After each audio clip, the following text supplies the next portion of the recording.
June the 6th, 1944. Omaha Beach, 6:35 in the morning. The first wave of the American assault comes ashore in one of 5 objectives of Operation Neptune, a code name for the establishment of a beachhead on the Normandy coast.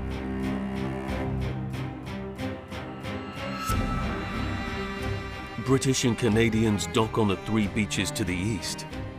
Code names Gold, Juno, and Sword. Americans attack the 2 westernmost beaches, Utah and Omaha.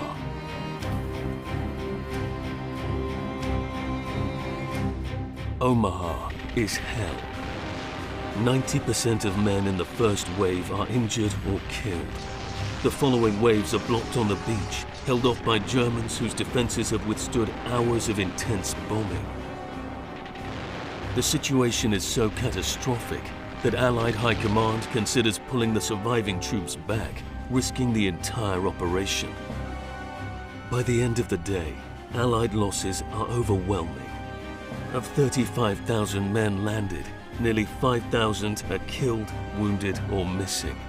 Bloody Omaha becomes one of the major symbols of the American landing on the French coast.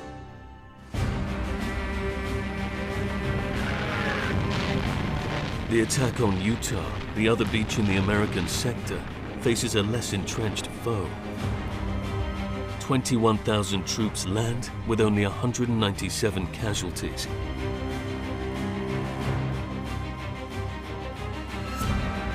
Régis Giard is a French researcher specializing in the Battle of Normandy. He's been walking the grounds and searching archives for over 20 years. Salut Régis. Bonjour Serge. On est sur Omaha ici et le 6 juin 1944, le débarquement se passe très mal. La première vague se fait hacher sur la plage. Ça s'est mieux passé sur Utah Beach. Comment on peut l'expliquer? Peut-être simplement en se disant que la première vague sur Utah Beach, elle n'a pas lieu à 6h30 du matin comme ici à Omaha, mais plutôt dans la nuit, dans les terres, voire dans les marais. Cette première vague, ce sont les parachutistes, c'est ça? Exactement, ouais. Même si les secteurs de plage entre Omaha et Utah sont différents, la défense est différente, le terrain est différent, on n'a pas le même type de défense, c'est pas le même terrain, mais la différence fondamentale, primordiale entre Utah et Omaha, c'est qu'à Utah, on a une composante aéroportée de 13 500 parachutistes. Ça veut dire que si on considère cet enveloppement vertical en termes militaires, cette force venue du ciel, comme la première vague d'assaut finalement sur Utah Beach, on arrive à peu près au même résultat que sur Omaha. Les pertes sont comparables. Mais pourquoi ne pas avoir envoyé des parachutistes derrière Omaha? C'est une question de moyens principalement, quoi. Le front du plan Neptune, c'est un secteur de côte de 80 km et on ne peut pas mettre des paras sur 80 km. Pas assez de paras déjà et des avions pour les transporter, quoi. En fait, les parachutistes ont été expédiés dans des points très stratégiques. C'est ça, on a des largages de parachutistes aux 2 extrémités de la tête de pont, là où elle est la plus fragile, la plus vulnérable aux contre-attaques. Donc en secteur anglais, ça va être la 6e Airborne qui va sauter au nord de Caen. Et en secteur américain, c'est 2 divisions, 82e et 101e, derrière Utah Beach. 13 500 paras, ça fait quand même énormément de parachutistes. C'est combien d'avions, ça? C'est 800 avions pour les paras, pour les largages durant la nuit du 5 au 6 juin. Après, c'est une centaine d'avions le matin et encore à peu près 200 avions le soir pour tracter et amener les principaux renforts en hommes et en matériel. Ça veut dire donc qu'il y a une opération parachutée et ensuite une opération aérotransportée. L'opération principale, c'est bien le largage de 6 régiments de parachutistes. Et ensuite, il y a bien une vague de renforts à 4 h du matin par planeur et une vague le soir à 21 h aussi par planeur.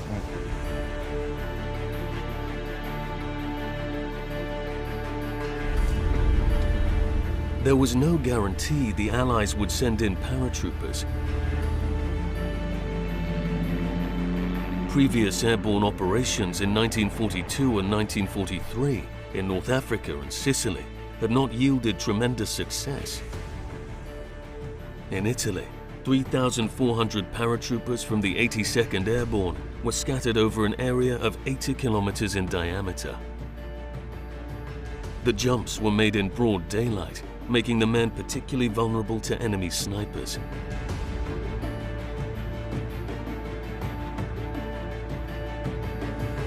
General Eisenhower now supports the operation, but some members of the Allied staff are reluctant.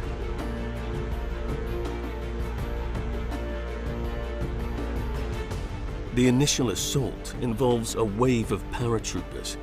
An additional 4,000 infantrymen and equipment would then be airlifted directly to the field. They would arrive via Horsa airships, wooden gliders manufactured in Britain between 1942 and 1945. Made of canvas and plywood, these gliders could carry 25 men with equipment, a jeep, and a 57mm anti-tank gun used for clearing landing zones.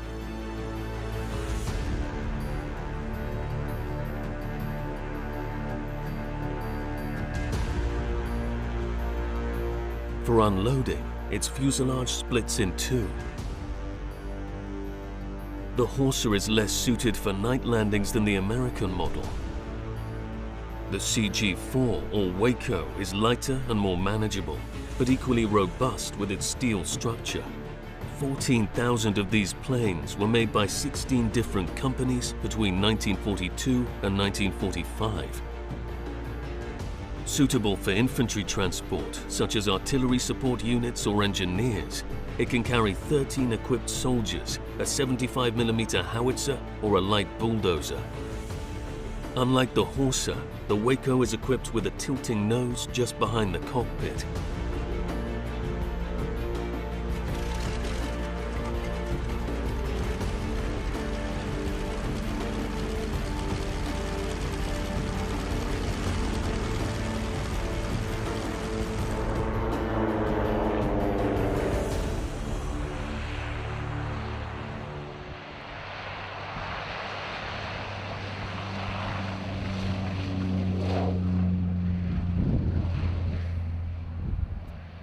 For the invasion, airlifting equipment is critical. For the men to effectively conduct their missions, supplies must be delivered quickly and in the best possible condition, even parachuted in if necessary.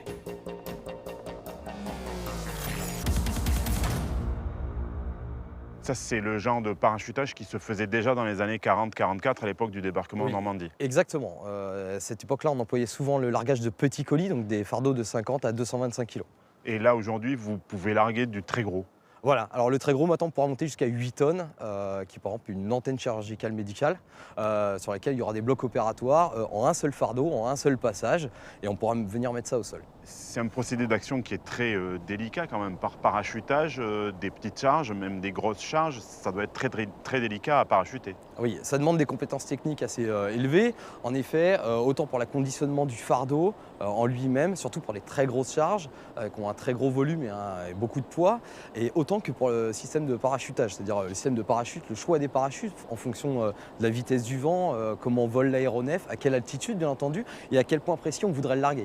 Tout ça, c'est très calculé en fait. Exactement. Il y a une équipe de la section technique de l'armée de terre qui fait ses calculs de vent et de surface et qui nous donne des abacs. À partir de ces abacs et de ces graphiques d'emploi, on va pouvoir réaliser nous notre conditionnement en fonction du besoin des troupes au sol pour leur permettre justement d'avoir leur matériel au bon moment et au bon endroit. En fait, vous êtes comme des super postiers en fait. Vous pouvez livrer, vous êtes l'UPS international. Ça nous décrirait bien, ouais, les super postiers. Ouais. Super postiers de la brigade de l'urgence. Donc nous on fait partie de la 11e brigade parachutiste, qui est appelée la brigade d'urgence, justement parce qu'on est capable de faire ce genre de choses.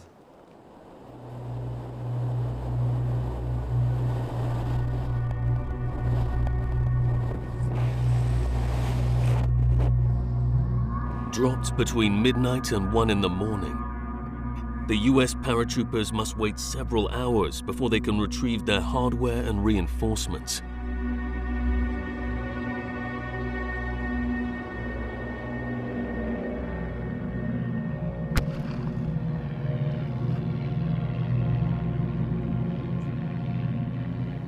Quels sont les objectifs de l'opération aéroportée américaine finalement? Quand le 7e corps choisit de débarquer à Utah Beach, son objectif c'est clairement d'aller prendre le port en eau profonde de Cherbourg. Et donc pour ça, il doit couper d'abord la péninsule du Cotentin. Mais c'est le rôle des parrains de couper cette péninsule? Alors dans le premier plan, le plan initial, c'est ça. Il y a une division reportée, la 82e, qui doit sauter entre Saint-Sauveur-le-Vicomte et la côte ouest du Cotentin. Et la 101e est reportée, elle doit sauter entre Sainte-Mère et Carentan, derrière Utah Beach. Ça signifie que le plan a changé en fait? C'est ça, 15 jours avant, le 24 mai, des interceptions radio montrent, avec des reconnaissances aériennes qui confirment, que des renforts allemands sont venus se positionner exactement dans les zones qui étaient prévues pour les largages des paras. Donc c'est une force de 8000 hommes. C'est la 91e Luftlandedivision Division. Elle est renforcée par 3500 parachutistes allemands du Fallschirmjäger Régiment 6. Donc oui, les Alliés sont contraints de changer leur plan. Et donc le 27 mai 1944, ils vont publier le plan final, le plan que l'on connaît pour l'assaut d'Overlord. Et ils vont concentrer toutes les troupes para derrière le secteur d'Utah Beach. En fait, ils vont protéger les sorties de plage à Utah. Principalement, protéger les sorties de plage et commencer à prendre des têtes de pont au-delà des rivières du Mer de Ré pour initier la coupure. The mission of the 82nd Airborne is to seize Saint-Mère-Église, Baudianville and Neuville-au-Plain. It is charged with destroying bridges on the moat in Etienneville and Beuzeville-la-Bastille, taking and holding bridges at La Fière and Chef-du-Pont in order to establish positions west of the Meurthe River. The 101st Airborne will secure the 4 roadways off the beach in Utah and silence a German battery at Saint-Martin-de-Varaville. They'll destroy bridges on the moat to the north of Carentan and occupy 2 others, one at Brévent and another at the lock of La Barquette. The terrain is not favorable. A tangle of hedges makes glider landings difficult. The Germans have set traps and flooded the marshes.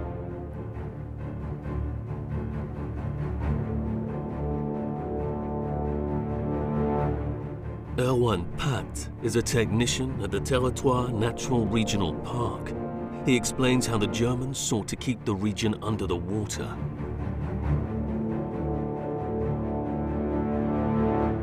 Erwan, ici on est sur le pont de la Barquette, c'est un point de passage stratégique pour les Alliés, le 6 juin 1944. C'était aussi un point stratégique pour les Allemands finalement.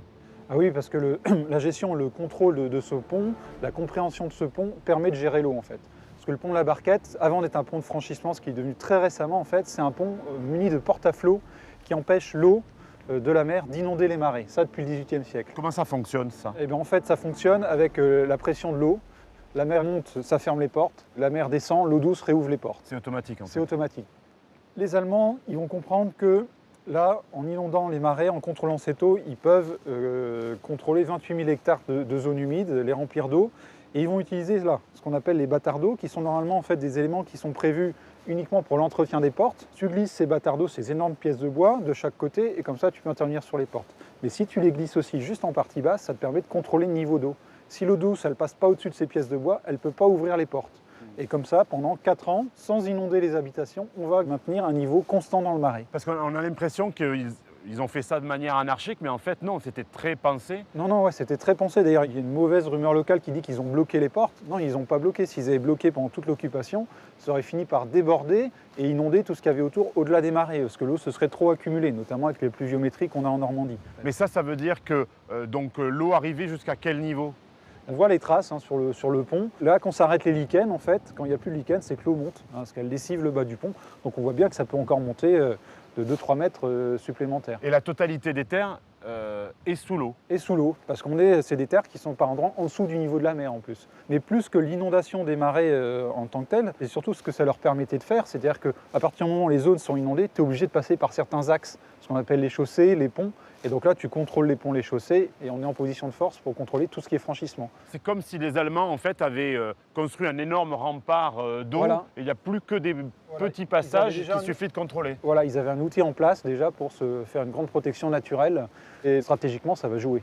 Et ça a dû être une contrainte aussi pour les troupes aéroportées, certaines qui sont tombées dans ces zones qui étaient inondées. Voilà, parce qu'en fonction de la précision du largage, des repères qu'avaient les pilotes, parce qu'on est aussi dans des conditions qui n'étaient pas favorables en juin 1944, s'il y a eu des décalages par rapport aux zones de largage, au lieu de se retrouver à pied sec, ils se retrouvaient dans les zones inondées. Et si vous vous retrouvez au milieu de la grande zone inondée, il y a des risques de noyade importants et malheureusement c'est ce qui arrive. On the night of June the 6th, this landscape will become a vast battlefield, still littered 70 years later with artifacts. During filming, my guide, Regis Giard, calls me. He has made a fortuitous discovery. T'arrêtes jamais, toi? Non mais Qu'est-ce que c'est? ça c'est du parachute. C'est un bout de voleur de parachute de 44. C'est garanti. Il est délavé mais c'est un bout de voleur. Tu déconnes. Ah non, je te garantis, j'en ai déjà vu et c'est exactement comme ça que ça se présente. Je viens de tomber dessus vraiment en marchant par hasard. Bah, c'est impossible. Vas-y, je te jure que c'est du parachute camouflé américain. C'est dingue. Il y a quelqu'un qui a un truc là? Je pense pas que ce soit un très gros bout, mais c'en est bien. Un indice. Et voilà. Un morceau de parachute américain. C'est dingue, c'est dingue. T'as ton souvenir? Ouais, sacré souvenir. Hein. C'est énorme. C'est énorme. L'histoire en direct. L'histoire en direct. Un morceau de parachute américain. Pas trop loin du pont de la Barquette. Juste à côté. C'est énorme.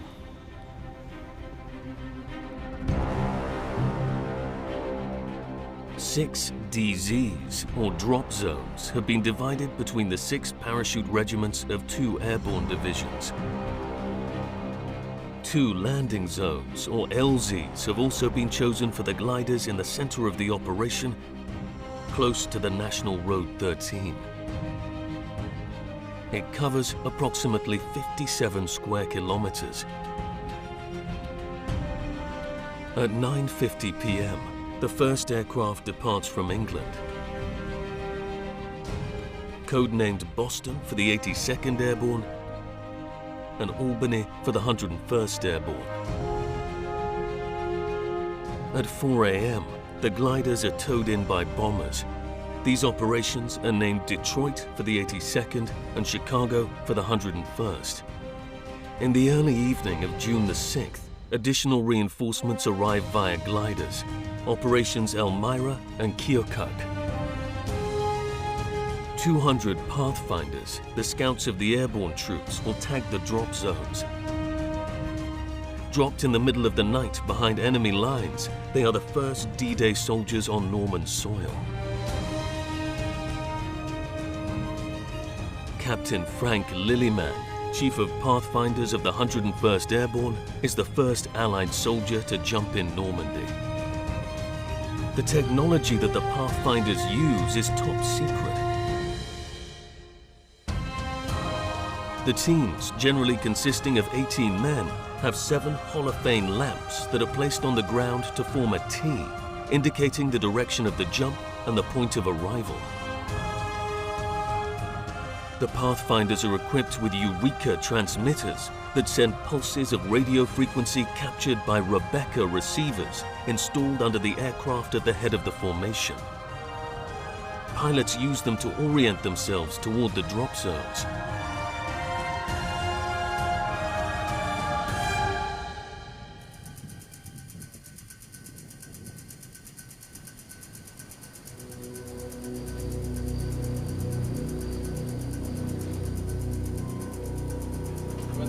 Very simple approach. Ranger 05, we got to take off 36, wind 250. I want to experience the intensity of a jump, to understand how paratroopers could be such an effective force, capable of destabilizing or even defeating their enemy. Since 1944, only the equipment and the aircraft have changed. The procedure and the atmosphere of the jump are virtually the same. During the night, scouts reach the marked drop zone while avoiding being spotted by the enemy. They establish a link with the jump masters. The goal, to gather the parachutes in the smallest possible space in order to concentrate their efforts.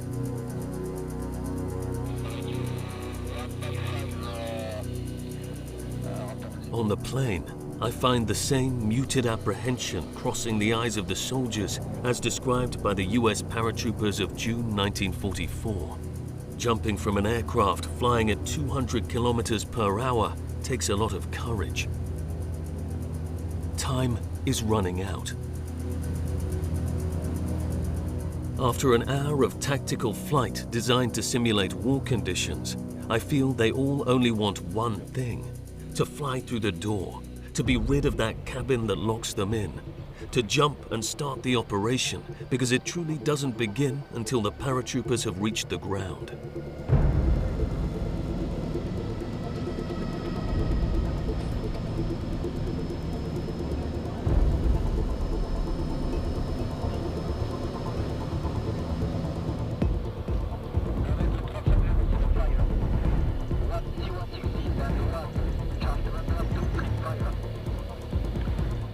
When the doors open, the men stand up, close to each other, weighed down by their packs and the straps that constrain them. The tension is at its peak.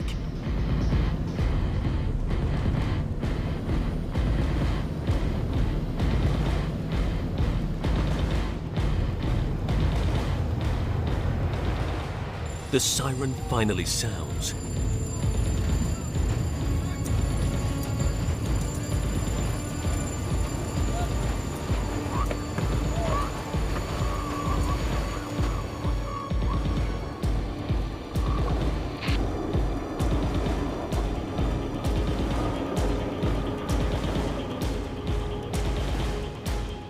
Once on the ground, the parachutists are alone, with nothing more than their own weapons and a limited amount of ammunition.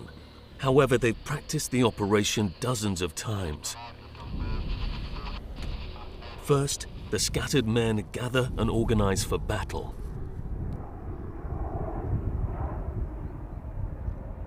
Là, on est sur un exercice dans lequel il y a 200 personnels, on va dire, à peu près. 280 au total. Ouais. On imagine en 1944, ils étaient plusieurs milliers à sauter de nuit, avec des moyens de communication qui étaient inférieurs à ce que vous possédez aujourd'hui. Ça devait être très compliqué pour eux. C'est bien pour cette raison qu'ils ont répété et répété et répété pendant des mois l'opération. Donc en fait, c'est tellement compliqué qu'il faut la répéter dans son détail pour ne pas être surpris quand la surprise arrive. Or, notre travail, c'est de faire en sorte qu'on se retrouve tous le plus vite possible et qu'on ait bien les gens qui se sont entraînés ensemble, qui puissent reprendre leur mission.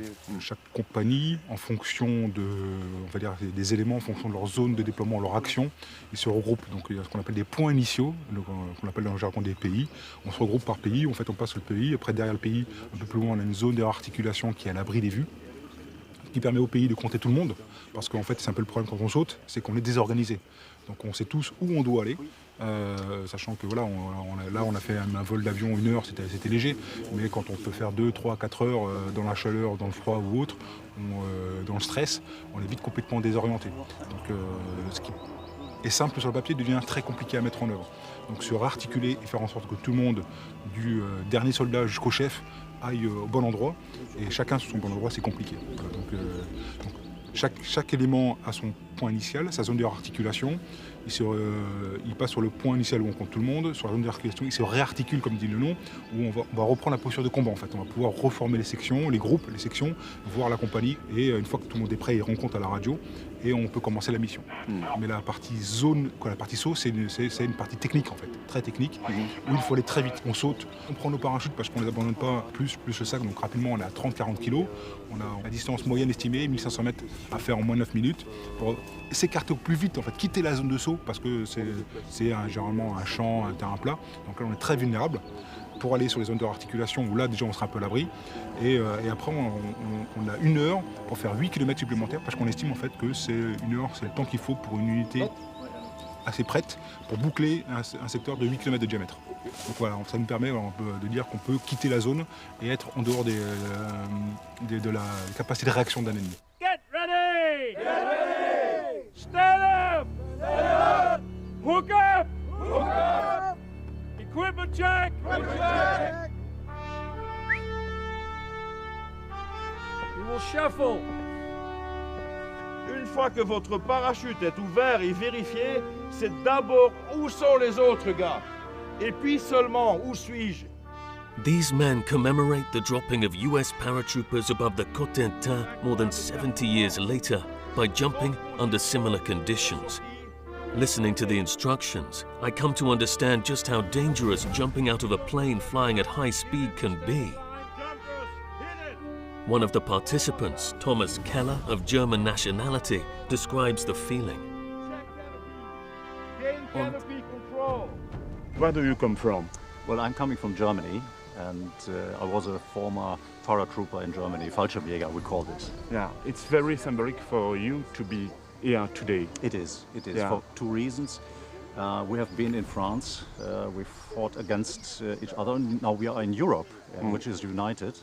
And the second reason is we are here to honor those who have liberated us, especially the paratroopers, who have prepared this.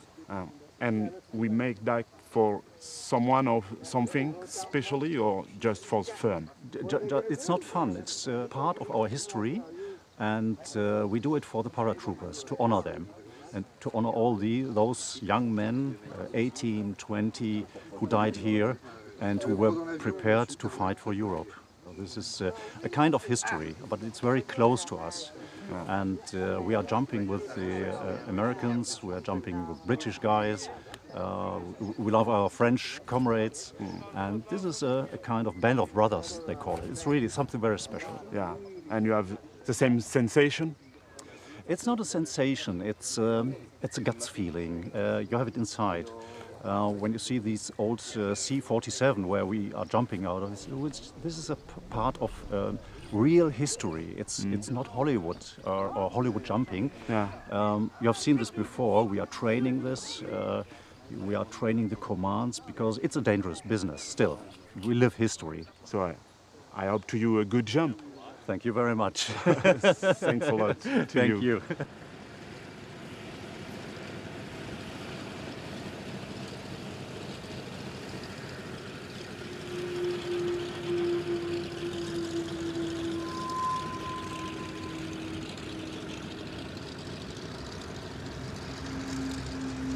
On D-Day, the transport fleet consists of 821 Douglas C-47s, also known as Skytrains. They're civilian aircraft put into service in 1935 and adopted by the US Air Force as early as 1942. Like all the Allied aircraft, they bear identifying marks, 3 white bands and 2 black, designed to prevent friendly fire. It's a practice inspired by the Sicilian fiasco. In July 1943, half of the reinforcement aircraft were mistaken for enemy craft and fired upon by Allied planes. Charles Danfort is an aeronautical engineer and pilot. He has a passion for everything that flies, especially the military aircraft of World War II.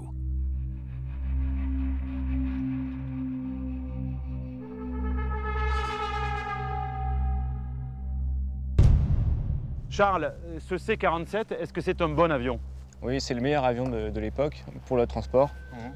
Il est bien supérieur à son équivalent allemand, le Junker 52. C'est également un avion qui est robuste, simple et pas très cher à fabriquer. Pourtant, il paraît quand même particulièrement vulnérable. Il n'a pas d'armement. C'est un avion qui ne semble pas être fait vraiment pour la guerre. Non, alors c'est un avion civil à la base, le DC-3. Ici, c'est sa version militaire, le C-47. Il n'a pas du tout de système de blindage. Il est relativement lent par rapport à un chasseur. Il n'est pas protégé par aucune défense. Il est donc très très sensible aux tirs de flak et même aux tirs d'armes légères.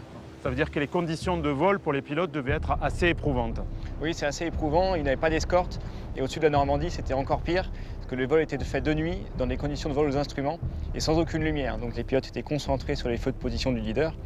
Et en arrivant au-dessus du Cotentin, ils sont arrivés dans un brouillard complet qu'ils n'avaient pas prévu. Donc les groupes se sont dispersés. Et chaque pilote a dû trouver individuellement sa zone de largage. Il fallait vraiment qu'il soit très courageux. Bien sûr, et retrouver la drop zone dans ces circonstances-là, avec de la flak qu'ils n'avaient pour certains jamais rencontré, l'angoisse des pilotes, l'angoisse des parachutistes, et les tirs ennemis, la mauvaise visibilité, et surtout le risque de se faire abattre, de ne pas trouver la drop zone, ou éventuellement de devoir improviser dans le cas où la drop zone était occupée. Ça devait vibrer à l'intérieur, ça devait être très éprouvant comme genre de vol. Oui, bien sûr, ils comparaient les impacts de flak à de la grêle. Néanmoins, les pilotes devaient garder leur sang-froid pour retrouver la DZ quoi qu'il arrive, et lâcher les parachutistes coûte que coûte. Ouais, j'ai hâte de voler dedans pour voir ce que ça donne en vrai.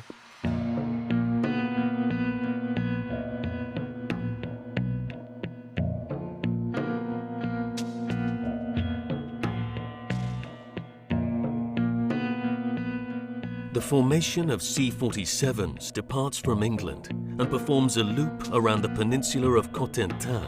passing by the islands of Guernsey and Jersey, and then to Utah Beach.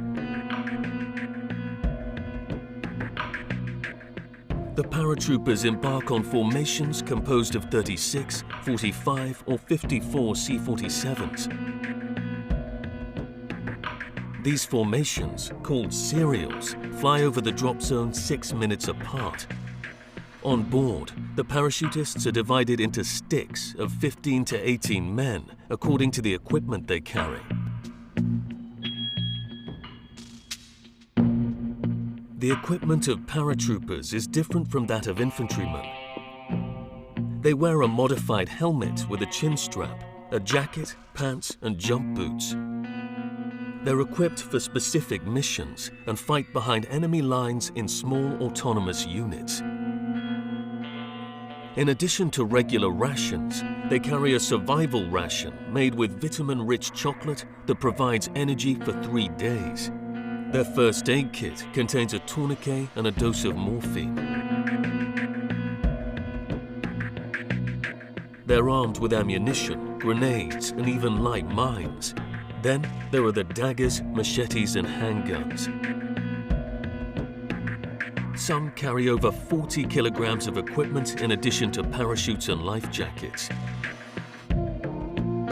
Everything not carried by the paratrooper is packed in drop containers or parapacks and is loaded in the plane or stowed directly under the belly of the C-47.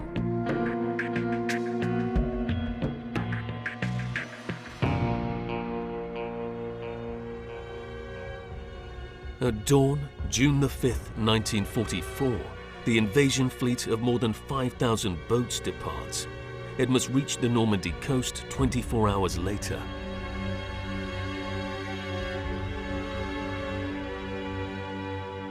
At the end of the day, the Allied General Dwight D. Eisenhower visits the 502nd Regiment of the 101st Airborne. Unlike those of the 82nd, which dropped above Sicily and Italy in 1943, most of these men have never jumped before. But they've undergone 37 weeks of elite training, with daily routines of 40-kilometer morning runs with 15-kilo backpacks and live ammunition exercises.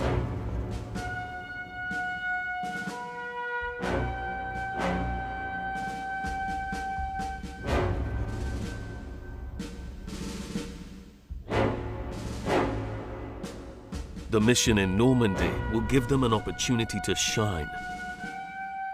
Yet 1 out of every 2 will likely be killed or injured in the coming hours.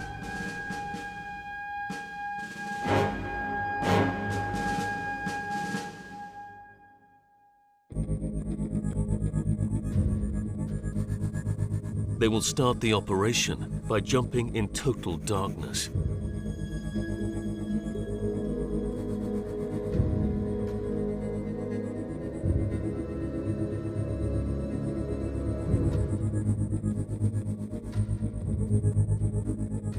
Ce soir, ambiance particulière pour vous. Je suppose que le saut de nuit est complètement différent. Les contraintes sont complètement différentes qu'un saut de jour.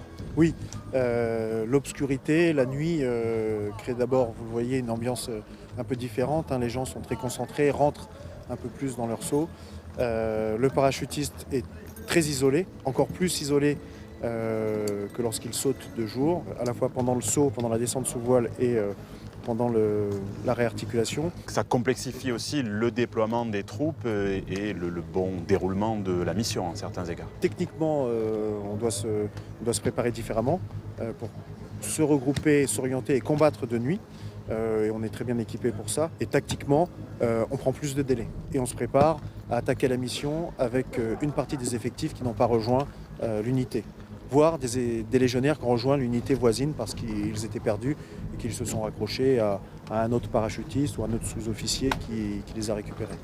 Ça veut dire, vous commencez votre mission et vous pensez que l'objectif peut être atteint à partir de quel pourcentage de parachutistes rassemblés sur la drop zone? On considère en général qu'à 75%, on peut attaquer la mission. L'état d'esprit général est finalement identique ou il ressemble beaucoup à ce que vivaient et ce que pensaient les combattants de 1944, je suppose. Oui, parce que quand vous passez la porte d'un avion lancé à 200 km/h de nuit, c'est toujours sans doute le même effet sur le parachutiste. Lorsque vous êtes branché dans un arbre, que vous ne savez pas où vous êtes, vous avez beau être en 2016, c'est le même isolement, les mêmes questions que vous posez. Comment rejoindre mes camarades? Où est le nord? Quels sont ces signaux? Est-ce que ce type-là que je vois passer dans l'ombre appartient à mon unité? Aujourd'hui comme hier, le parachutiste, qui est le combattant par excellence de l'isolement, de l'initiative et de la légèreté, doit faire preuve d'audace, de sens de l'initiative et de capacité d'adaptation, d'agressivité. Et c'est ce qui en fait sans doute un soldat un peu différent des autres.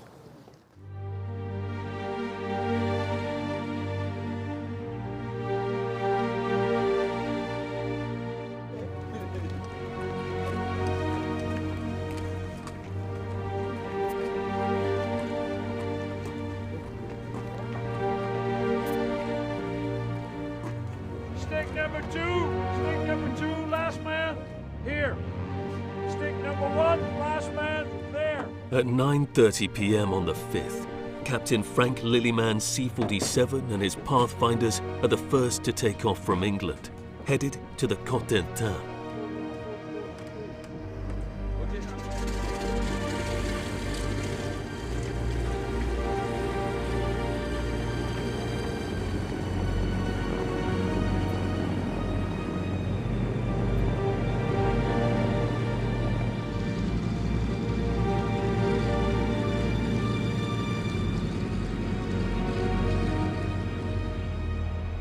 From 10:48 p.m., every 11 seconds, one aircraft after another flies out from 14 English aerodromes.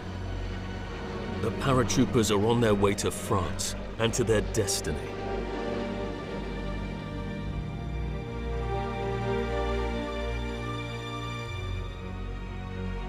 The veteran Dan McBride from the F Company of the 502nd Regiment of the 101st Airborne remembers the feverish hours that preceded his drop in France.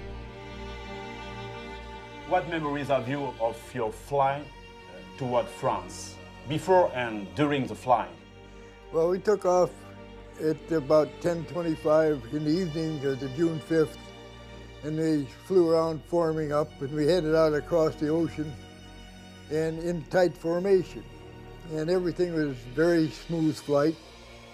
And we flew over the invasion fleet, and at the time I didn't believe there was that many ships in the world. Anyway, we crossed it, and we had orders that when we crossed, we turned between the Guernsey and Jersey Island and headed in over the coast.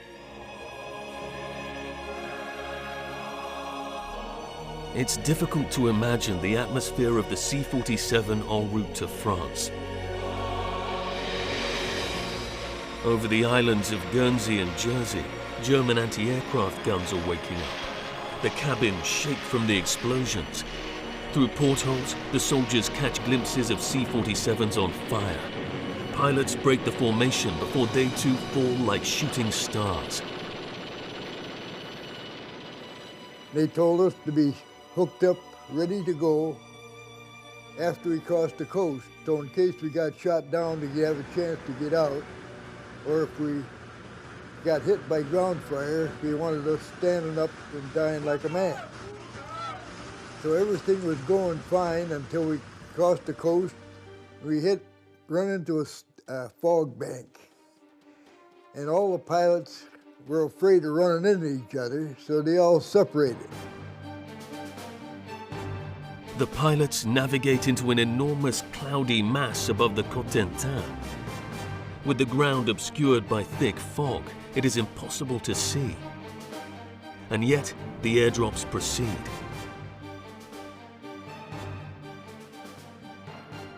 And our pilot, who was just a young kid too, he started zigzagging to miss the streams of tracers. In the meantime, we were hooked up to the line and trying to keep our balance. When he's going back and forth, dodging the streams. Instead of slowing up to let us jump, he dove down and speeded up. And we weren't too happy about that. And he was going too low and too fast, and he turned on the green light. Well, I was jumping in third position, and I was supposed to release the bundle as I went out the door. So he turned the green light on. The lieutenant went out, the sergeant went out, and I hit out to the door, and I was just reaching for the switch to turn the bundle loose under the plane, and he rolled the plane sharply sideways, which threw me off balance, and I went out the door head first. My shins hit the bottom of the door, and that somersaulted me. Well, I had a very, very strong opening shock when the chute opened.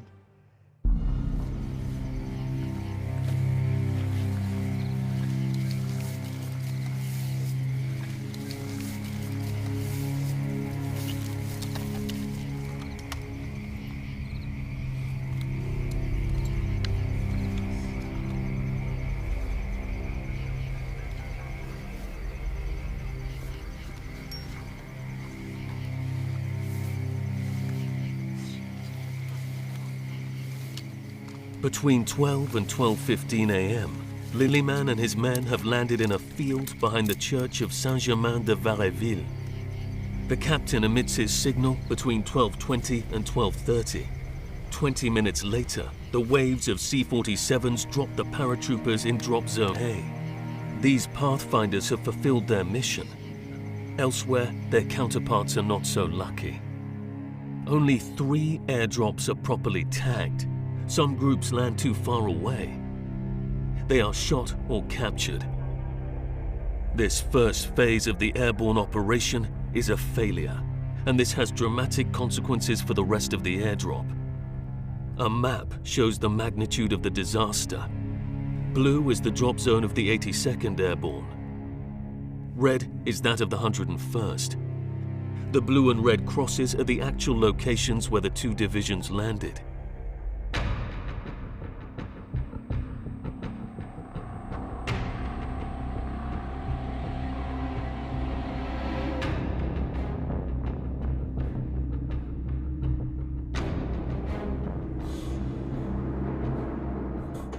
In general, only the men of the 505th Regiment of the 82nd Airborne and those of the 506th Regiment of the 101st Airborne have landed in their planned drop zones. The paratroopers of the 508th Regiment are scattered all over the Cotentin. Some end up 40 kilometers from the initial target. Some paratroopers fall into marshes where they're weighted down with equipment and become entangled in their parachutes. Others fall into the sea where they disappear. Much of the radio equipment is lost or destroyed.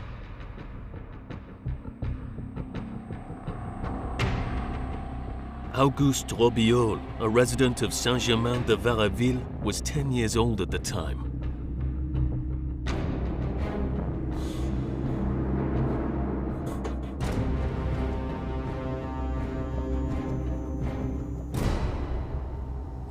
Donc vous viviez dans cette maison le soir du 5-6 juin. Exact, absolument. Je suis même né dans cette maison. Hein, et le soir du 5 au 6 juin, nous étions là. Et c'est à partir de ce moment-là que le bombardement s'est effectué sur Saint-Martin. Et puis, comme ça a duré quand même un bon moment, et puis que ça a claqué dur, mon père a dit on ne reste pas dans la maison. Et nous sommes partis avec les voisins. Nous sommes partis dans ce fossé un petit peu plus bas. Pour vous protéger en fait, c'était une sorte de tranchée. Dans son idée, c'était une protection. Dans son idée, c'était ça. Et puis, nous avons entendu la fin, bien entendu, du bombardement, jusque l'arrivée des vagues d'avions, d'où sont sortis les fameux paras. Vous êtes dans votre fossé, quelle heure est-il? Alors, je situe ça, mais vers 1h du matin. D'accord. On est encore dans le fossé vers 1h du matin. C'était beaucoup d'avions? Beaucoup, beaucoup. Ah oui, oui, oui. C'était plein. C'était une nappe d'avions.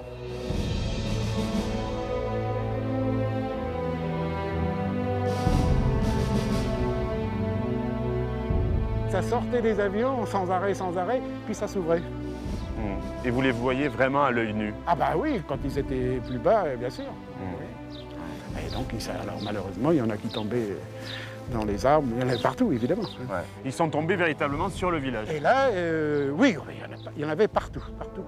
Dont les plus près, dans l'arbre ici, dans l'arbre ici. Qui s'est accroché à cet arbre-là? Accroché dans l'arbre, sur la gauche il était, sur la gauche. Et c'est mon père et le curé du village qui l'ont décroché. Le second plus près, sur la cheminée de la maison en face. Et je le vois encore, le gars, moi. Je le vois encore à se bagarrer pour se décrocher. Je le vois encore, j'étais là. Et puis le troisième, là, au bout du jardin, de la maison, là-bas. C'était les trois plus près. Après, il y en avait partout, bien entendu. Ça devait être extraordinaire pour vous, du haut de vos 10 ans, de voir ces hommes tomber du ciel? On n'imaginait pas ça, on ne pouvait pas imaginer. Les tout premiers qui se sont dégagés, il y en a 5 ou 6 qui sont rentrés dans la maison. Ils étaient debout, là, tout barbouillés, avec tout le barda, tout barbouillé, et ils nous mettaient des friandises sur la table. Ceux qui sont tombés ici sont restés ici ou ils sont partis? Ah non, ils ont bougé. Il y en a qui sont restés un petit peu, mais ils ne s'attardaient pas. Ils partaient sur le reste de leur mission. Ils avaient voilà, j'allais dire, ils avaient leur mission.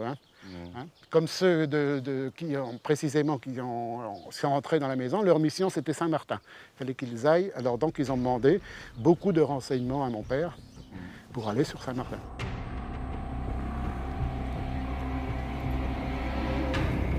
To identify themselves in the dark night, the paratroopers of the 101st have a cricket, a chrome brass blade that emits a clicking noise when pressed. The identification code is simple.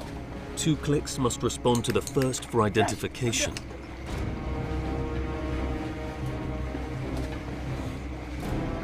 They rely on other means of recognition as well, including voice codes like flash and the response thunder. In reality, communication is not so simple, as some parachutists find out when they land in enemy territory. That was the case with Dan McBride.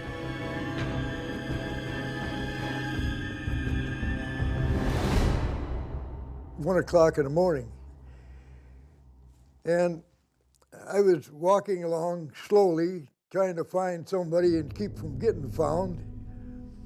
And after about 45 minutes, I heard somebody walking fast through the grass, and I couldn't see him, it was too dark. And in my mind, I could see about an 8-foot tall German coming, see? And I thought I was going to shoot, but I thought maybe not. And I pulled a clicker, and I heard about 10 clicks and referring, and this guy was one of my buddies, and he hadn't seen nobody either, and we almost kissed each other. See? So we started moving off through the high grass, and they could see 2 tracks where a cart or something had jumped through the grass, and we figured it had to go someplace, so we started following it. And as it was getting lighter and lighter all the time, and we were moving faster, and I thought we were going quiet, but all of a sudden, somebody hollered, "Flash," and we said "thunder," which was passwords. And it was a lieutenant and 2 men from the 82nd Airborne. They were lost like you? Yeah. Well, I asked him, I said, "Lieutenant, where are we?" He said, "Well, after looking at my maps and looking at the country around here, I think we're someplace in Europe." You know. So that narrowed it down, you know.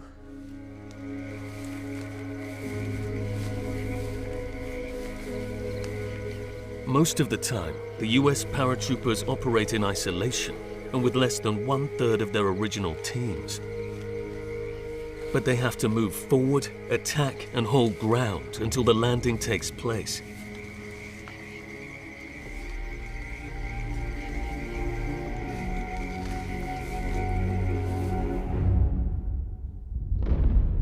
At 2 a.m. on June the 6th, 1944, nearly 1,000 ships are about 15 kilometers from the Utah beach of Saint-Martin-de-Vareville, where more than 30,000 GIs of the 4th Infantry Division and 3,500 vehicles will land.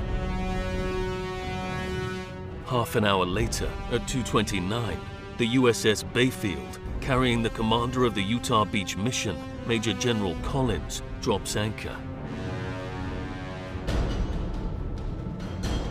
The objectives of the paratroopers of the 82nd and 101st Airborne remain unchanged. They must secure the 4 roadways out of the range of Utah as soon as possible. The men of the 101st must also attack the battery of Saint-Martin-Vareville, destroy the bridges on the moat to the north of Carentan, and seize the bridges opposite Lock and the Barquette Lock. The paratroopers of the 82nd must take and hold Saint-Mère-Église, Baudianville, and Neuville-au-Plain, conquer the crossing points on the river of the Méderet, and destroy the bridges on the moat. Hallo! Verstanden? 1,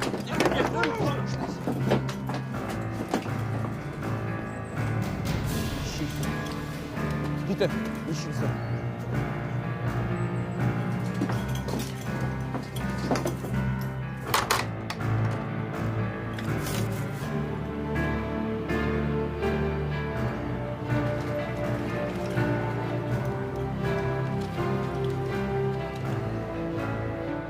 After regrouping, the US paratroopers race into the conflict. They conduct daring actions and ambushes. Some, unable to complete their mission, choose to set up defensive positions even with limited armament and men. Such is the case in the village of Grenier, where 182 paratroopers from 2 divisions barricade themselves in hopes that reinforcements will soon arrive.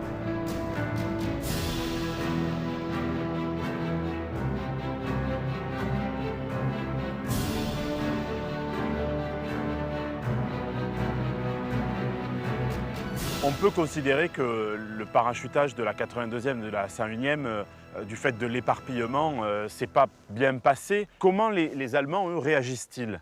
C'est vrai que les heures de largage, le misdropping des paras va être vraiment un problème dans un premier temps, quoi. Ils vont avoir vraiment du mal à se regrouper, mais ça a aussi une certaine vertu, c'est que ça va complètement perturber les Allemands, en plus des opérations de diversion. Il y a eu des opérations de diversion en plus du parachutage. Tout à fait, je te présente Rupert, donc un vétéran de l'opération Titanic, la composante aéroportée de l'opération de diversion alliée qui consistait à larguer des faux parachutistes. Ça c'est un faux parachutiste. Ça c'est un faux parachutiste, c'était un mannequin rempli de papier et de paille qui était destiné à brûler avec des charges à retardement quand il arrivait au sol, qui simulait un parachute qui aurait brûlé comme un para qu'il aurait abandonné et qui rôderait quelque part autour pour fouler les Allemands. Les Allemands se sont mis à chercher Rupert là où il a été parachuté. Même s'ils ne les cherchaient pas, ils étaient tellement désorientés parce que ces opérations, c'était vraiment de simuler des drop zones bien au-delà des drop zones réelles. Celui-ci a été largué dans le secteur de Marigny. Il y a une autre DZ de l'autre côté de Saint-Lô, une DZ dans le secteur de Caen et même encore plus loin dans le secteur du Havre. Ça a réussi à tromper les Allemands. Alors ça, plus des commandos du SAS anglais qui, sur chacune des drop zones de ces fameux mannequins faux parachutistes, vont en plus diffuser avec des amplificateurs sonores des explosions, voire des jurons pour simuler aussi des batailles ailleurs. Ça, je suppose que ça marche au tout début. Les Allemands, ça leur fait perdre la tête, mais ils doivent se reprendre à un moment donné. Ils se rendent compte qu'on les attaque. Partout où les Américains sont au milieu des lignes allemandes, effectivement, il y aura des combats d'opportunité. Toutes les actions, tous les mouvements des parachutistes américains vont être contrés assez durement par les Allemands. Et ici, on est à la Fière, à l'ouest de Sainte-Mère-Église, c'est vraiment le meilleur exemple, quoi. Le pont de la Fière, ici, il aura fallu 3 attaques et la matinée du 6 juin au para-US pour pouvoir s'en emparer. Ensuite, traverser la chaussée de la Fière, atteindre la chapelle de Coquigny, où un autre groupe de para du 507 avait réussi à se regrouper. Mais pour autant, en 1 heure, ils vont reperdre la position. Les Allemands ripostent, l'artillerie commence à pilonner le secteur de Coquigny. Donc les Américains vont décrocher, ils vont rester en défensive sur Coquigny. Ils ont que des grenades et des armes individuelles à ce moment-là, ils n'ont pas aucun support. Et c'est la même chose plus au sud sur Chef du Pont, un seul canon allemand, quelques grenadiers derrière le pont, va tenir un groupe de 75 hommes pendant plusieurs jours. Ouais, en fait, les parachutistes se retrouvent esselés. Leur seul espoir, c'est que finalement, le débarquement se passe bien et que les troupes qui arrivent sur Utah puissent rompre les encerclements. Ouais, effectivement, c'est de pouvoir tenir le terrain, les premières positions qu'ils ont conquises, mais ils ont besoin de support, besoin de renforts. 3 German divisions hold the Cotentin Peninsula. Among them, the 709th. This division is made up of older men and of volunteers from the east. The 8,000 men of the 91st Division, positioned in the middle of the US drop zones, are much more seasoned. An unforeseen event now disrupts their ability to respond. In the middle of the night on June the 5th, General Wilhelm Phare leaves his headquarters at Berneville Castle.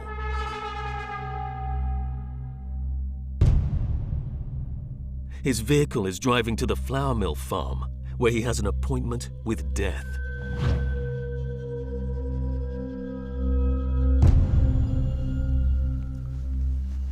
Qu'est-ce qui s'est passé ici, Régis?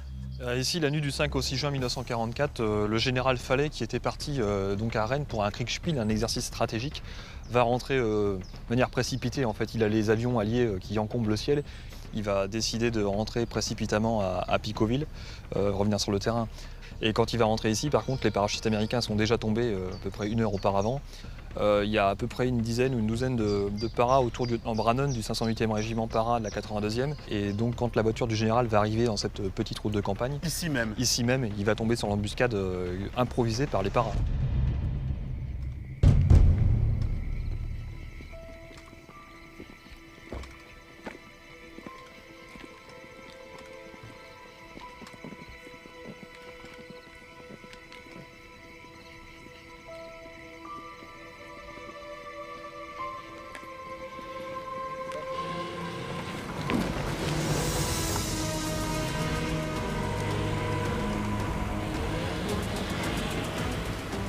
Brannon se met en travers de la route pour intimer l'ordre à la voiture de s'arrêter. Le chauffeur continue, les paras tirent tous en même temps. La voiture est criblée de balles et elle finit sa course ici contre le mur de la ferme de la minoterie. Exactement là. Exactement là. Le général est tué sur le coup.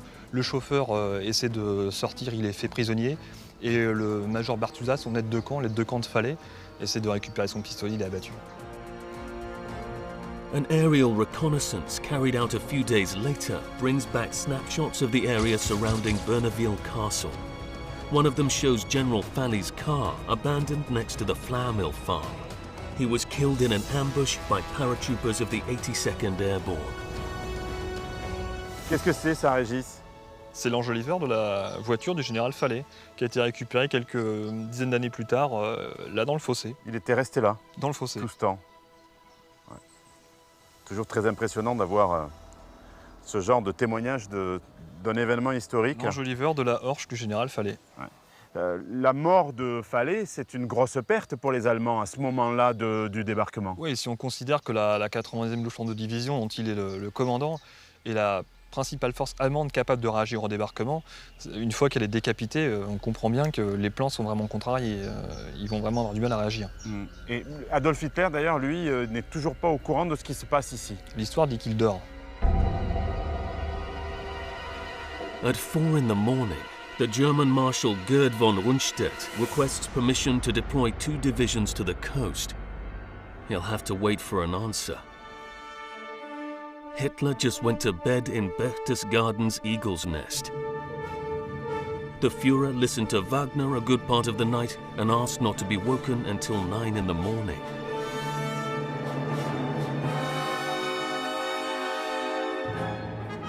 Just as the Führer goes to bed, assault units on landing barges push toward the Normandy coast.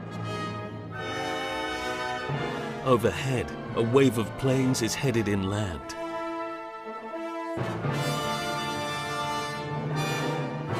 Between 4 and 4:10 in the morning, 100 gliders land as best they can in the dark. These are the Chicago and Detroit operations.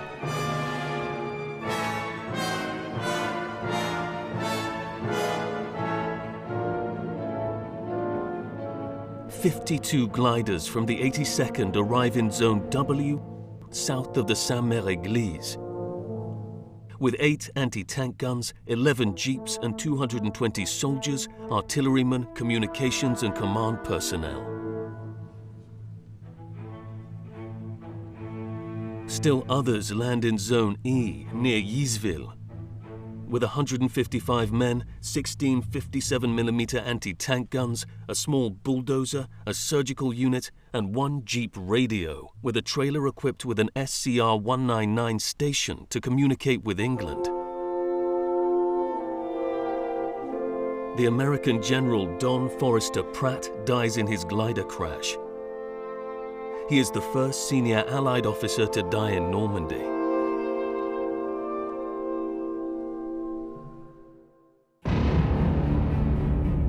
At 4:30 a.m., von Rundstedt orders the SS 12th Panzer Division and another armored division, the Panzerlehr, to move toward the coast. 2 hours later, General Alfred Jodl, the Chief of Defense Staff at the command of the Wehrmacht, cancels the order. He prefers to wait for the Führer to wake up.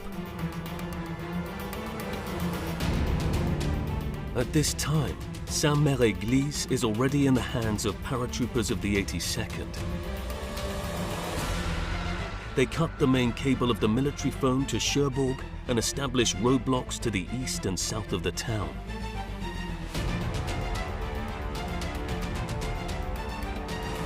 One paratrooper from the 101st, 19-year-old Robert Nudi, took a photo of the night of June the 5th that made the front page of Air Force magazine.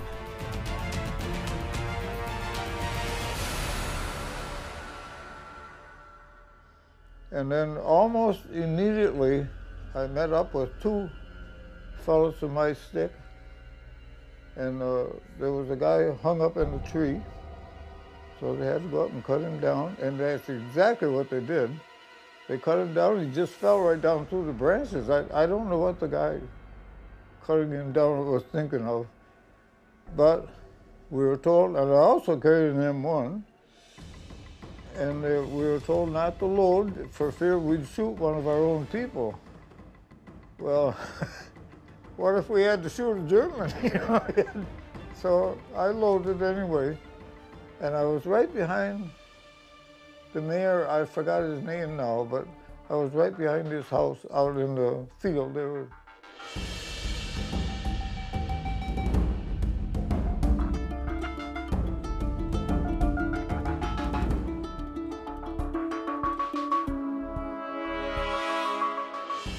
I think maybe we had 6 or 7 people by the time we got to the square in St. Marie-Église. We went around behind the church, so I didn't see the guy in the parapet or anything like that. But there was a lot of firing. Few guys were hit. I didn't happen to be one of them, thank God. And I remember one man, I remember his name, Linus Brown. You know, on the left side of the church as you approach it, there's a wall that runs along there. I think it's still there. He said, I don't think I'll ever make it, but he did. He's just as scared as we were, I guess. Even though counterattacks have been looming since 4:30 in the morning, on June the 6th, 1944, the American flag flies on Saint-Mère-Église.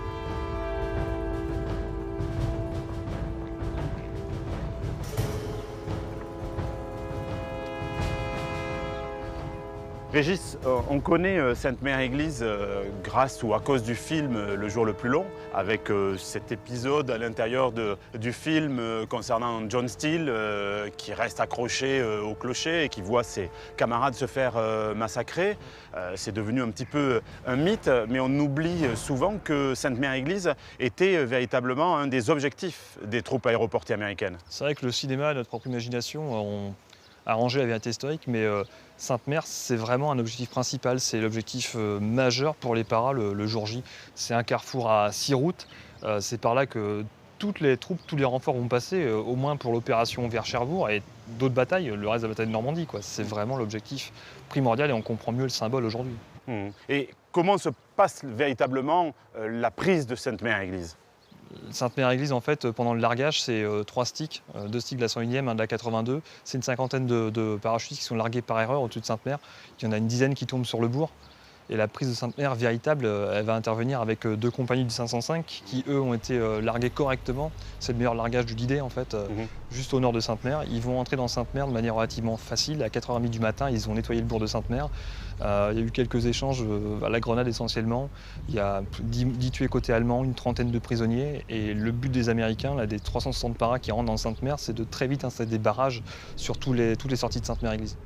Pour faire face aux contre-attaques allemandes. Exactement. Et dès l'aube, en fait, il est temps que le débarquement par mer intervienne, puisque tous les barrages sont sollicités, quoi. Tirs de mitrailleuses, mortiers, artillerie. Au sud de Sainte-Mère, on commence à percevoir des canons automoteurs et des chars qui commencent à préparer des contre-attaques. Ouais. Donc en fait, la complexité n'a pas été de prendre Sainte-Mère-Église, il faut la défendre et défendre ce point stratégique. Effectivement, c'était pas de la prendre, mais vraiment de la tenir ensuite, une fois qu'elle est investie rapidement, quoi. Encore une fois, à 4h30 du matin jusqu'à l'aube, les combats ont été vraiment rapides et les échanges vraiment sporadiques.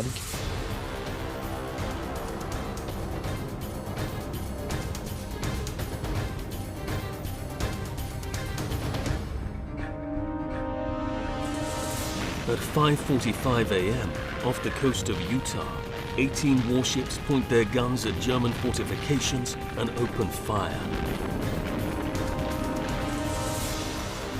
At 6:10, the tactical bombardment of German defenses begins, with 300 B-26 Marauder medium bombers.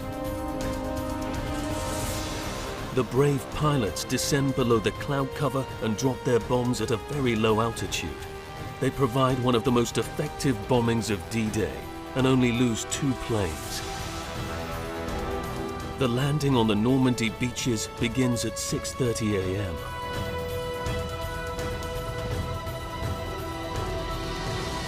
At Utah Beach, the men land 2 kilometers south of their target. Lucky for them, this area has been bombed since dawn with 100 tons of explosives. 28 Sherman tanks now manage to reach the shore. By 8 a.m., 4 battalions of the 4th Division of Infantry, including nearly 1,000 soldiers, are on the beach.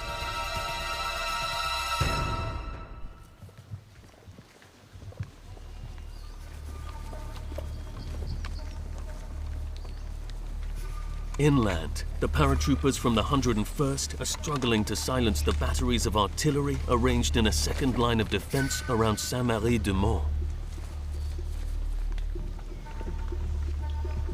They still must attack Brecourt and Oldie, where 8 105mm howitzers are shooting at Utah Beach.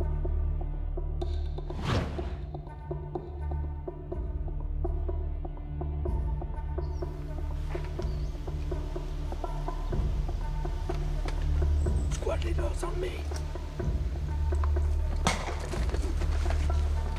Okay. Put the second group with flank on the right. Okay. The 30 caliber. Okay. MG, on me.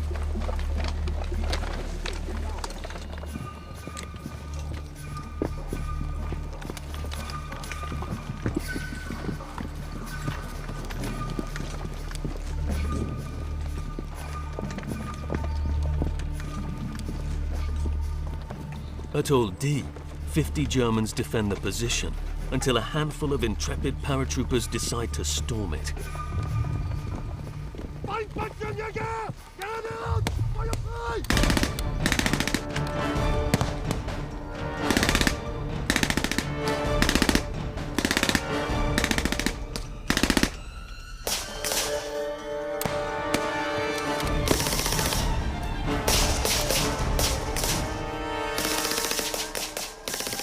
Jean-Noël Ferrolier has devoted 8 years of his life to a singular investigation. He lives in the house where the German gunners of the Oldie were posted. He has reconstructed every detail of the paratroopers of the 101st's fight to seize the battery.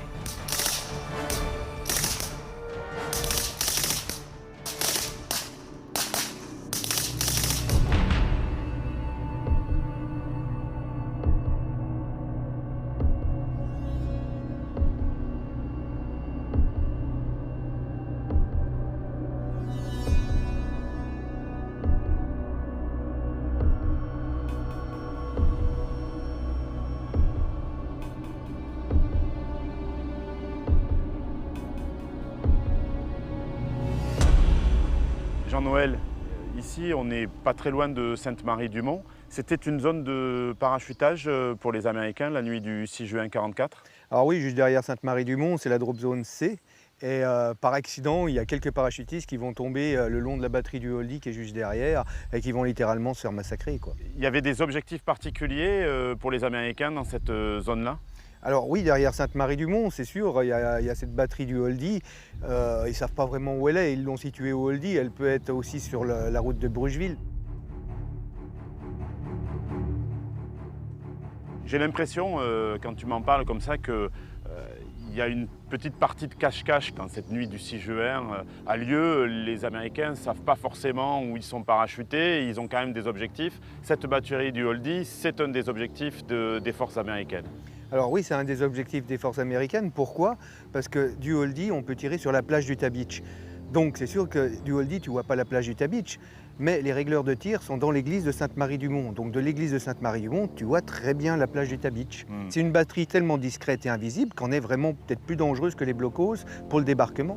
Et la batterie est pas loin d'ici? La batterie est juste derrière la haie, là, je vais vous y emmener. Ah ben allons-y.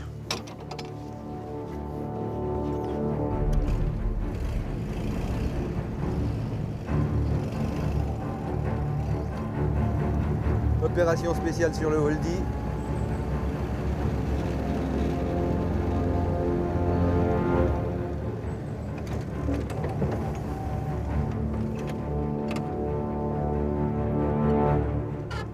Ah, c'est vraiment prêt. Donc c'est ici que se trouvait la batterie. Alors Serge, voilà où se trouvait la batterie, juste dans le pré, là, et les canons sortaient exactement entre les arbres ici. Et ça descendait presque jusqu'aux 3/4 du champ. Il y en avait combien là? 4 canons type Howitzer, tirés par des smichniers, des FAMO. Ces arbres y étaient. Hein. Quand on regarde les photos d'époque, ils sont un petit peu plus petits. C'est beaucoup plus dégagé parce qu'on a quand même une position d'artillerie. Les fossés sont propres. Mais vous avez les mêmes arbres, à part un ou deux que j'ai vus, que j'ai connus moi, mais qui sont tombés avec les tempêtes. Mais vous aviez voilà, tout le long comme ça. Alors vous aviez tout un système défensif, vous aviez des foxholes côté allemand, et vous aviez des tranchées comme celle-ci, vous voyez. Ah ça c'est une tranchée en fait. Voilà. Vous retrouvez ça, vous retrouvez cette photo-là, avec sur les livres de Mark Bendo, l'historien américain, vous retrouvez cette photo-là, où il y a Joe Piston, ce fameux para-américain qui est cité, où ils sont comme ça, et là vous aviez des soldats allemands morts.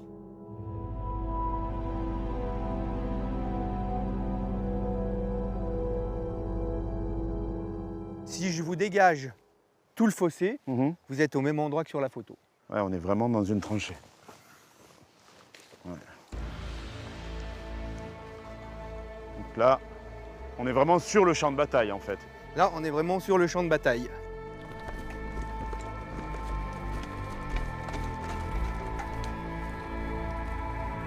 Go, go, go, go, go!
Cette batterie, à 6 h du matin, elle est capturée.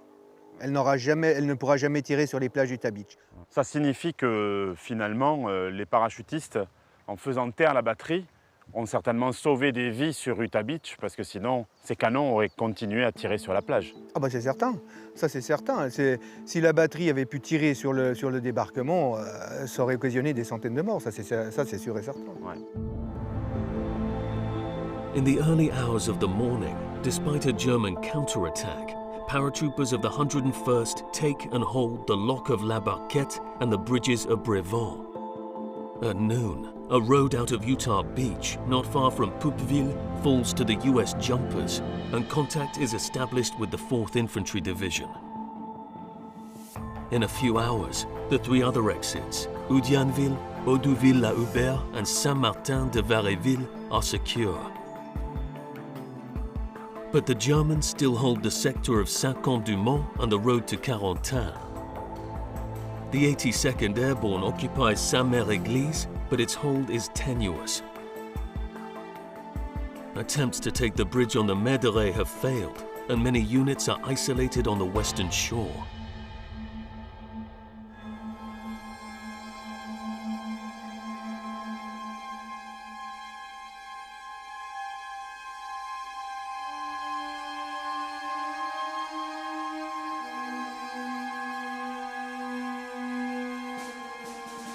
At the beginning of the afternoon, the 2nd and 3rd Battalions of the 8th Infantry Regiment leave Utah Beach and head inland by roadways 1 and 2. Supported by Sherman tanks, they will participate in the seizing of Saint-Marie-du-Mont.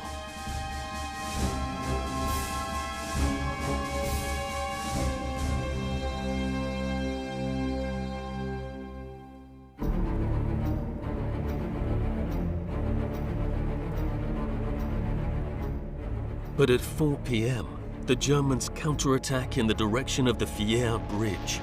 The paratroopers of the 82nd Airborne face 200 German soldiers from an armored battalion equipped with Renault R-35 and Hotchkiss H-39 tanks.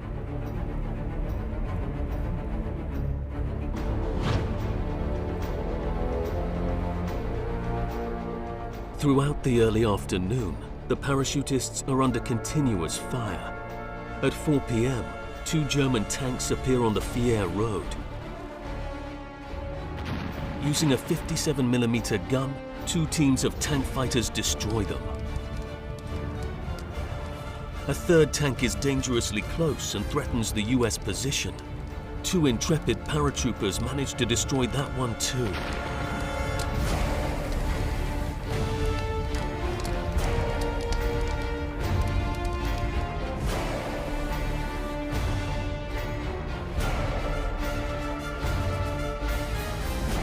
Despite their initial dispersal, the paratroopers manage to find each other, often joining other companies and regiments. The most experienced soldiers assume command of these disparate groups. All are trying to accomplish the same mission, despite their numerical inferiority and lack of equipment and ammunition. When they don't succeed in attacking a strategic point, these men undermine the roads, set up ambushes, and establish fortified points. The Germans struggle to overcome these actions. On Hill 30, not far from Picauville, 500 US paratroopers of the 82nd remain under siege for 5 days. They lack water, ammunition, and plasma for the wounded.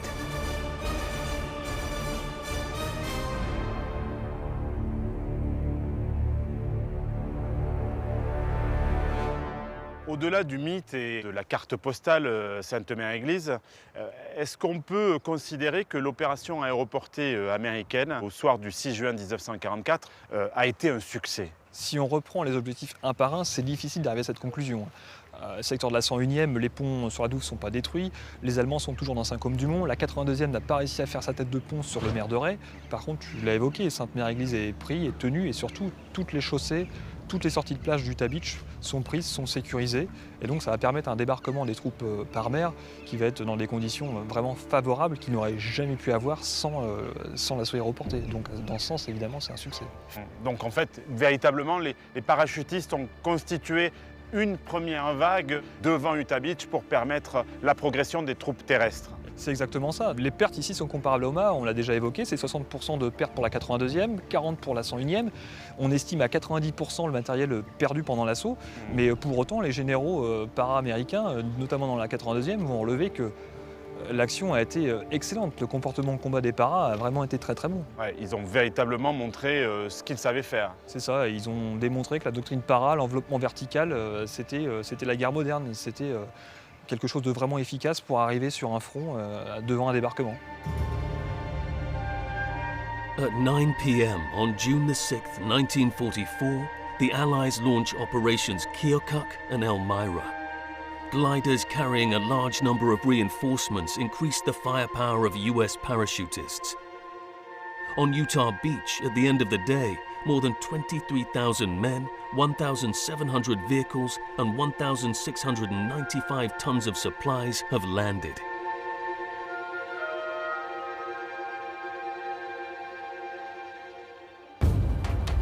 At midnight, the front is well established on Utah Beach, but the routes to Saint-Sauveur-le-Vicomte to the west and Carentan to the south still need to be cleared to allow the troops that landed in Omaha to pass. Some groups of paratroopers are still isolated. Two groups are separated on each side of Omfreville. One group occupies Hill 30 between Picoville and Chef du Pont. Areas in front of Brevant and around La Barquette remain threatened by the Germans holding Saint-Cont-du-Mont. Further to the south, a group of lost paratroopers is entrenched at Graigne.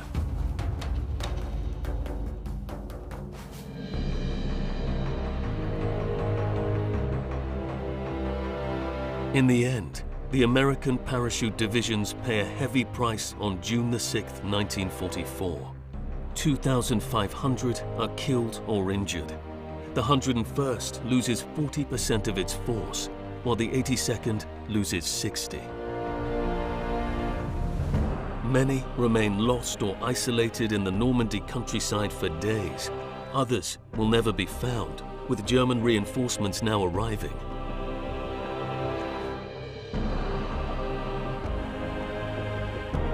On Sunday, June the 11th, 1944 at dawn, the 182 US paratroopers entrenched in the village of Graigne are confronted by 2,000 soldiers of the SS 17th Panzer Division.